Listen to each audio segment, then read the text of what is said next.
आज हम लोग जो पढ़ेंगे उसका नाम होगा गुरु बीजाणुधानी या बीजांड की संरचना। ठीक है, यह चित्र आपका है, देखिए इसका नाम काका होता है, बोले समझिएगा ध्यान से सुनो। अच्छा ये कहाँ है ना, ये जितना हिस्सा देख रहे हैं इसका नाम अगर आपसे कोई पूछे तो आप सीधे कहेंगे वर्तिकाग्र नाम है इसका, है ना जी, वर्तिकाग्र है। ऐसे ही एक्चुअली में चित्र होता है आपके, और ये जो होता है वर्तिका होता है। ठीक है, वर्तिका होता है। ओके, तो बताओ अब वर्तिका होता है, अब इसके अंदर आ जाओ। सुनो सुनो ध्यान से, एकदम समझना है। आज बीजांड की संरचना के बारे में हम लोग खूब अच्छे तरीके से देख रहे हैं। अच्छा, ये जो हिस्सा देख रहे हैं नीचे वाला, ये वाला, इसको हम लोग कहते हैं बीजांड द्वार। क्या कहेंगे? अब बीजांड द्वार इसलिए कहेंगे क्योंकि यहाँ पर देखिए खुला सा हिस्सा आपको दिखाई दे रहा है। अभी आप आगे देखेंगे कि इसी से प्रवेश करता है कौन? पराग कण, इसी से आता है। छोड़, चलो अब आ जाइए नेक्स्ट। इसको हम लोग कहते हैं, जो झिल्ली आप देख रहे हैं इसको हम लोग कहते हैं अध्यावरण। इसको हम लोग क्या कहते हैं? अध्यावरण कहते हैं। समझे बात को? ये परत है, ये भी परत है, सब परत को हम लोग क्या कहते हैं? अध्यावरण। याद कर लेना, सब अध्यावरण है। ठीक है। अच्छा, ये जो अंदर वाला हिस्सा है जानते हैं इसको क्या कहते हैं हम लोग? इसका नाम होता है, बता रहे, पढ़िए। ये वाला जो हिस्सा देख रहे अंदर वाला, हाँ, इसी को हम लोग कहते हैं गुरु बीजाणु धानी या गुरु बीजाणु मात्र कोशिका इसको कहा जाता है। देखो अंदर जो होते हैं ना, जो आपके का है, जो आपके पास बीजांड है, यही बीजांड की संरचना है अंदर वाला। तो अनेक कोशिकाएं अंदर पाई जाती है। तो सुनो, ये बीजांड की संरचना, अंदर अनेक कोशिकाएं पाई जाती है। उनमें जो सबसे बड़ी सी कोशिका होती है उसको गुरु बीजाणु मात्र कोशिका कहते हैं। गुरु बीजाणु क्या कहते हैं? मात्र कोशिका। अच्छा सुनो, इसका क्या नाम है बताओ? इसका क्या नाम है? इसका नाम है बीजांड वृंत। बीजांड वृंत। ये किससे आकर जुड़ा है बताओ? किससे आकर जुड़ा? कल पूरा लिखाए थे नहीं, अपरा भाई आपका लिखे थे ना, अपरा से जाकर के जुड़ा होता है। चलो, निभाग कौन है मालूम है? निभाग जो बीजांड द्वार के ठीक विपरीत होता है। हाँ, जो बीजांड द्वार के ठीक विपरीत होता है, ये वाला जो हिस्सा है इसको हम लोग निभाग कहते हैं। इसका हम लोग निभाग। चलो भाई, जहाँ अध्यावरण, सुनो ध्यान से, जहाँ अध्यावरण और जहाँ ये बीजांड वृंत है, जहाँ पर जाके जुड़ा उसका क्या नाम होगा? इसका नाभिका नाम होता है। क्या नाम होगा इसका? नाभिका नाम। चलो बन गया, ये चित्र है। कुछ सीखे नहीं, रुके एक मिनट पहले। देखो ये पूरा आपकी किताब में लिखा गया कौन क्या है, समझ रहे ना? निभागीय शिरा है, एकदम निभागीय शिरा का मतलब हुआ कि जो बीजांड द्वार है ना, ये उसके ठीक पीछे आपका है निभागीय शिरा है। भ्रूणकोश है, अंदर वाला जो हिस्सा होता है, इसी को गुरु बीजाणु मात्र कोशिका भी कहते हैं। अध्यावरण दिया। अच्छा, बीजांड काय क्या होता है? एक छूट गया हिस्सा। बीजांड काय जानते हो क्या होता है? ये जितने अंदर वाले कोशिकाओं का समूह दिखाई दे रहा है भाई, बीजांड काय क्या होता है ना, अंदर वाले मेरे ये जो अध्यावरण के अंदर जितने कोशिकाओं का समूह होता है उसको हम लोग बीजांड काय कहते हैं। इसको हम लोग क्या कहते हैं? इसको हम लोग कहते हैं बीजांड काय। बीजांड काय माने जो बीजांड के अंदर जो अध्यावरण दिख रहे हैं, इसके अंदर जो कोशिकाओं का समूह होता है उसी को हम लोग क्या कहते हैं? उसी को हम लोग कहते हैं बीजांड काय। प्रति भ्रूणकोश की एक संरचना रहेगी। ठीक है, तो अगर भ्रूणकोश का कोई पूछेगा तो आप पहले ही जानिएगा बीजांड की संरचना हो गई। पहले ही कहिएगा कि जो बीजांड होते हैं वह अंडाशय के अंदर पाए जाते हैं। देख रहे हैं ये जो बीजांड होते हैं किसके अंदर पाए जाते हैं? अंडाशय के अंदर पाए जाते हैं। उसमें कई परतें होती है, जो परतें होती है उसको अध्यावरण कहते हैं। उसको हम लोग क्या कहते हैं? अध्यावरण कहते हैं। इसमें एक बीजांड वृंत होता है। ये बीजांड वृंत जो होता है वह नीचे वाले हिस्सा आधार शिरा से जो आपके अपरा होता है उससे जाकर क्या होता है? जुड़ा होता है। अपरा से क्या होता है? जुड़ा होता है। और इसी से बीजांड को क्या मिलता है? पोषण मिलता है। बीजांड को भोजन। समझे? बताओ फटाफट, कुछ बुझाई ना? तुम इंटेलिजेंट आदमी, तने बना लो इसको। इसके बारे में हम लिखा दिए थे। अब जो हमारे पास जो टॉपिक आएगा बाबू, देखो गुरु बीजाणु जनन। गुरु बीजाणु जनन। अच्छा ये बताओ भाई, गुरु का मतलब होता है बड़ा, बीजाणु जनन का मतलब होता है कि जिससे बीजांड आप जैसे कह रहे हैं, तो इसमें होता क्या है? सुनो ध्यान से एकदम, कुछ कोई बताएंगे आप लोग? याद है इसके बारे में कुछ? एकमात्र गुरु बीजाणु कोशिका से 4 नए संतति। हाँ, अर्धसूत्री विभाजन होता है इसमें, ठीक है ना। कि जब देखो यही तो है, यही आपका देख लेना ध्यान से, गुरु बीजाणु मात्र कोशिका यही है। कहाँ पाया जाता है देखो, पहले सुन लो। जो बीजांड रहता है, सुन ध्यान से, जो बीजांड रहता है, बीजांड के अंदर अध्यावरण एक परत पाया जाता है, देख रहे हैं ना, जिसको चारों ओर से बीजांड को ढका रहता है, जो चारों ओर से बीजांड की सुरक्षा देता है, जो चारों ओर से जो ये मात्र कोशिका जो उपस्थित है, गुरु बीजाणु मात्र कोशिका उपस्थित है, उसको ये रक्षा करता है। तो क्या होता है ना, अध्यावरण जो होता है इसके अंदर बहुत सारी कोशिकाएँ पाई जाती है, बहुत अधिक संख्या में कोशिकाएँ पाई जाती है। उसमें जो बड़ी कोशिका होती है, हमारी कोशिकाओं की संख्या तो असंख्य होती है, उसमें जो बड़ी कोशिका होती है, उसी बड़ी कोशिका को हम क्या कहते हैं, गुरु बीजाणु मात्र कोशिका कहते हैं। अब आपसे कोई पूछे कि गुरु बीजाणु जनन क्या होता है, तो सुन लो पहले ध्यान से। जो आपके पास एक गुरु बीजाणु मात्र कोशिका है, इसमें अर्धसूत्री विभाजन होता है। कौन विभाजन? ये भी हम आपसे पूछे होंगे क्वेश्चन में कि जब गुरु बीजाणु जनन में कौन सी विभाजन पाया जाता है, ये भी आपसे पूछा गया था क्वेश्चन, अर्धसूत्री विभाजन। और ये भी पूछा गया था कि जब गुरु बीजाणु मात्र कोशिका से भ्रूणकोश का निर्माण होता है तो इसमें कौन विभाजन पाया जाता है, तो बाद में लिखे सर्वसूत्री विभाजन पाया जाता है। चलिए, तो क्या होता है कि जिससे आपके पास एक गुरु बीजाणु मात्र कोशिका है, इसमें अर्धसूत्री विभाजन होता है, अर्धसूत्री विभाजन होता है। और जब अर्धसूत्री विभाजन होता है और 4, आपको याद होगा मैंने बताया भी था, 2 स्टेप में होता है अर्धसूत्री विभाजन। 4 आपके नए संतति लघु बीजाणु संतति कोशिका का निर्माण होता है, तो उसी को कहते हैं गुरु बीजाणु जनन। वैसे कहने का मेरा मतलब है कि आपके पास क्या है, हमारे पास क्या है, हमारे पास है एक कोई का उपस्थित है, बताओ।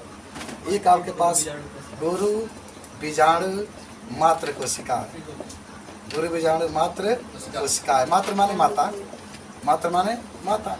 और इसमें क्या हुआ, इसमें हुआ अर्धसूत्री विभाजन। कौन विभाजन?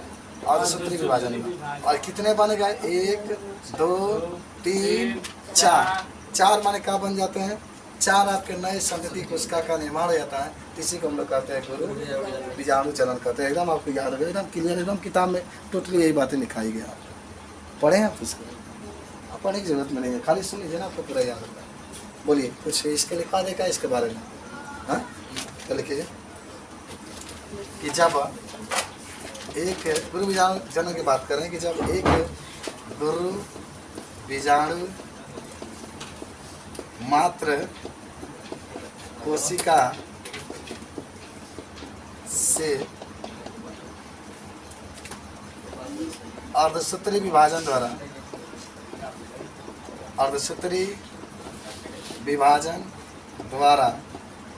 4 संतति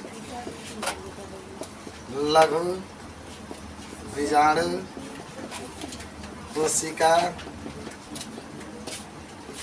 का निर्माण होता है,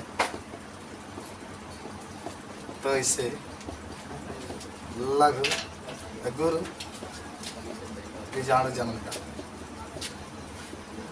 अच्छा, आपको याद है ना, लघु बीजाणु जनन किस में पाया जाता है? इसमें भी वही होता था कि अगर बाद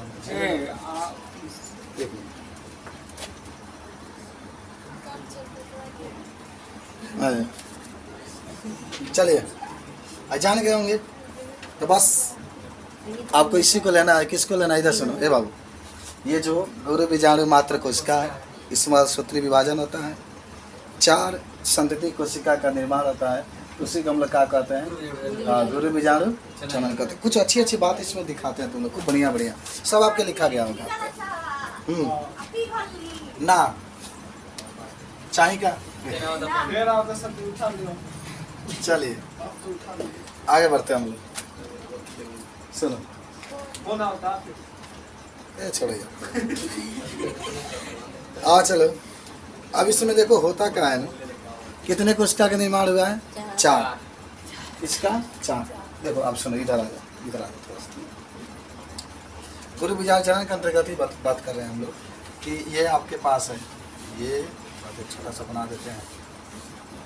चलिए, ये आपका छोटा सा हिस्सा बना दिया जाता है कि आप जाने। तो समझ गए होंगे कि आपका क्या है, बीजांड। अच्छा ध्यान से, यहाँ ऊपर निभाग होता है, नीचे क्या होता है, बीजांड द्वार होता है सबके यहाँ। चलो भाई, इसमें कितने कोशिका बनी है बताइए? 4 कोशिका बनी है। कितने कोशिका बनी है? 4 कोशिका। लेकिन एक बात समझें, सभी आपको जानकारी होना चाहिए कि गुरु बीजाणु जनन में होता क्या है।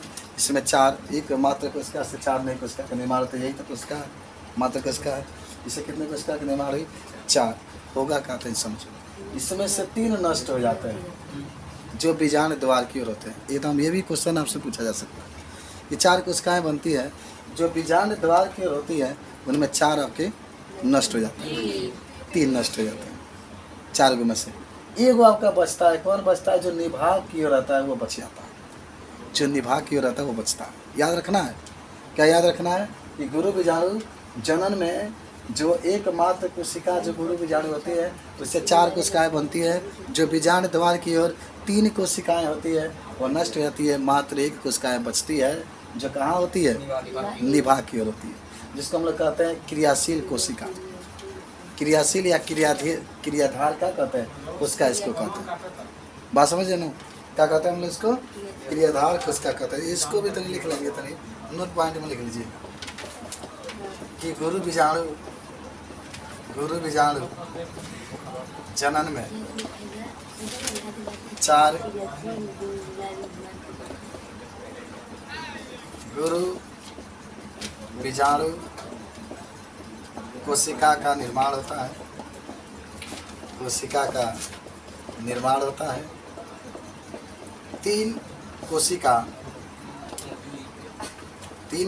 ध्यान से समझना, जो बीजांड द्वार की ओर होती है, जो बीजांड द्वार की ओर होती है, जब आओ तुम जल्दी से, वह नष्ट हो जाती है, वह नष्ट हो जाती है।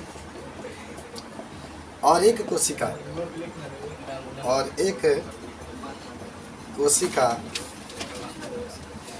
जो निभाग की ओर होती है,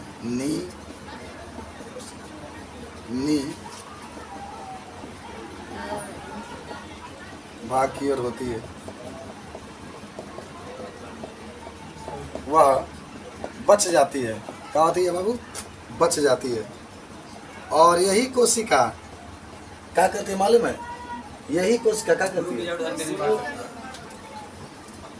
पढ़ी थी क्या इसको?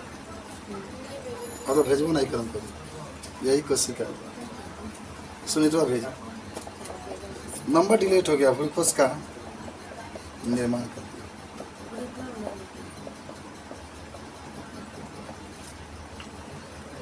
चलो देखो, हमने देखा का कि एक हमने बीजांड के अंदर जो गुरु बीजाणु मात्र कोशिका थी, समझो ना जी, उसमें अर्धसूत्री विभाजन हुआ। और जब अर्धसूत्री विभाजन हुआ तो उसमें 4 नई कोशिकाओं का निर्माण।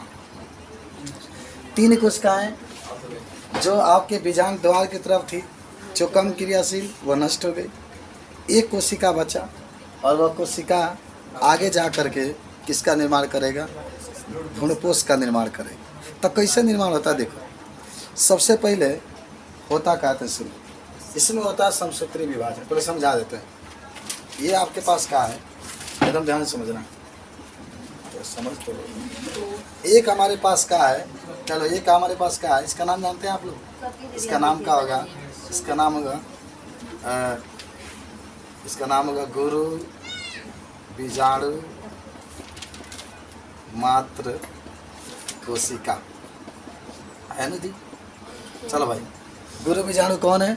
मात्र कोशिका। एकदम आपके दे रहा हूँ कि किताब एनसीईआरटी से टोटल मैचिंग करेगा, खाली समझिए।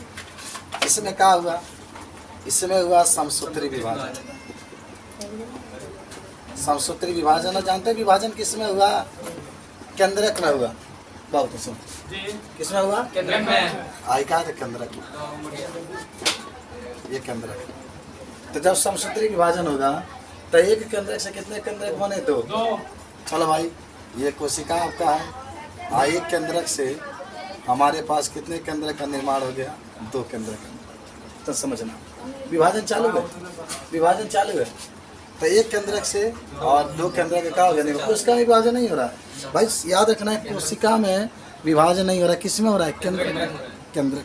एक केंद्रक का और एक केंद्रक से कितने केंद्रक बन गए? 2। आगे फिर से समसूत्री विभाजन होगा, फिर से समसूत्री विभाजन होगा, ध्यान से रखना। फिर से मान लीजिए समसूत्री विभाजन हुआ। अब इसमें क्या होगा? 2 से कितने? एक है ना, तो 1 से कितने बन गए? 2 यहाँ पर केंद्रक बन गए और 2 यहाँ पर केंद्रक बन गए। ठीक है, ठीक है। चलिए एक बार फिर और समसूत्री विभाजन होगा, एक बार फिर यहाँ पर बताते हैं। फिर एक बार समसूत्री विभाजन हुआ। अच्छा यही भी बता देते हैं। फिर एक बार आपके पास समसूत्री विभाजन हुआ। तो चलिए भाई, ये अब कितना बन गया? 4 से अब 8 बनेंगे। तो 1 2 3 4 ये है, 1 2 3 4 ये, ठीक है। लेकिन ऐसा रहते नहीं है, इसमें कुछ परिवर्तन होता है। इसमें कुछ क्या होता है? बैठ जाओ अभी बस 5 मिनट, फिर बैठे कुछ पढ़ते रहो। परिवर्तन ये होता है कि इस समय जो देखिए अभी यही आपका ये जो बना है, इसी को हम लोग कहते हैं भ्रूणकोश। इसका हम लोग क्या कहते हैं? भ्रूणकोश। लेकिन इसकी इतनी बनावट में परिवर्तन होता है, इसकी संरचना में कुछ परिवर्तन होता है।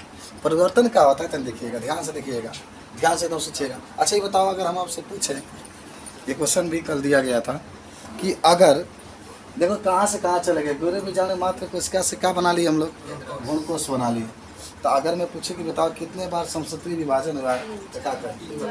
कितने बार? 3 बार। एक यहाँ, एक यहाँ, 4 बार कहाँ लिखा गया? 3 बार। कल आप लिखे भी थे आंसर, कल 4 बार बोल रहे हैं, कल 8 बार बोल देंगे। चलिए तो 3 बार समसूत्री विभाजन इसमें क्या हुआ? कोई दिक्कत नहीं। ये पूछा जाता है कि जब गुरु बीजाणु मात्र कोशिका से जब भ्रूणकोश का निर्माण होता है, तो बताइए इसमें कितने बार विभाजन होता है? तो कितने बार कहेंगे? 3 बार। सुनिएगा, खुद अपना मन साहब लिख लीजिएगा, लिखा जाएगा, मोबाइल में खींच के भेज दिया जाएगा, लिख लीजिएगा। सुनिएगा ध्यान से कुछ और बात। अब होता क्या है, देखिएगा ध्यान से। अब एक हम आपको बता रहे हैं कि भ्रूणकोश की संरचना, देखिए भ्रूणकोश की संरचना। तो इसमें 4 कोशिकाएं देख रहे हैं, 4 केंद्रक देख रहे हैं ना। तो 3 केंद्रक जो होते हैं, सुनिएगा ध्यान से, 3 केंद्रक जो होते हैं कहाँ रहते हैं मालूम है? ये बीजांड द्वार की तरफ है। ये 3 कोशिकाएं बीजांड द्वार के पास है।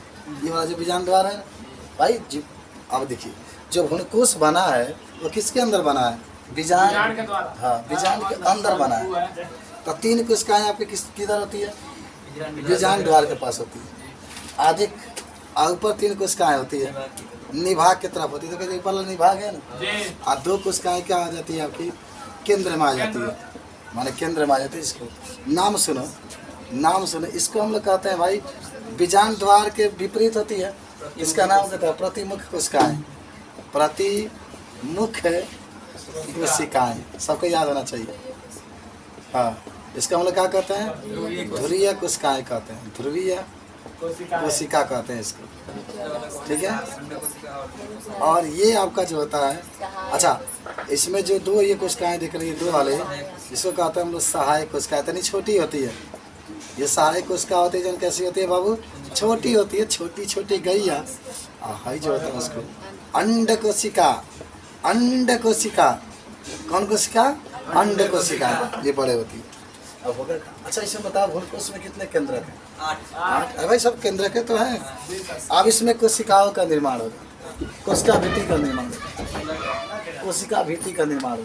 तो क्या होगा?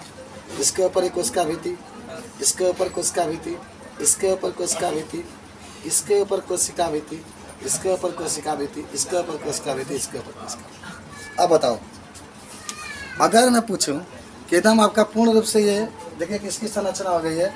भ्रूणकोश की संरचना हो गई। तब भ्रूणकोश में बताओ कितने केंद्रक हैं? 8। कितने केंद्रक हैं? 8 भाई। 3 यहाँ, 2 यहाँ पर, 3 यहाँ पर।